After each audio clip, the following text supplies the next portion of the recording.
गुरुपूजिताय गुरुदैवताय गुरुकुलस्थायिने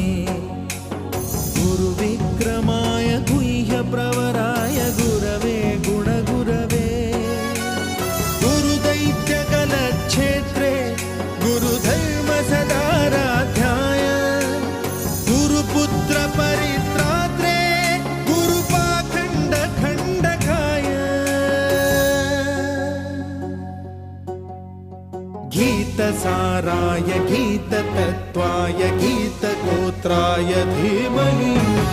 गूढगुल्फाय गन्धमत्ताय गोजयप्रदाय धीमहि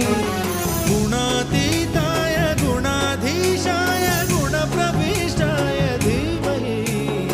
एकदन्ताय वक्रतुण्ड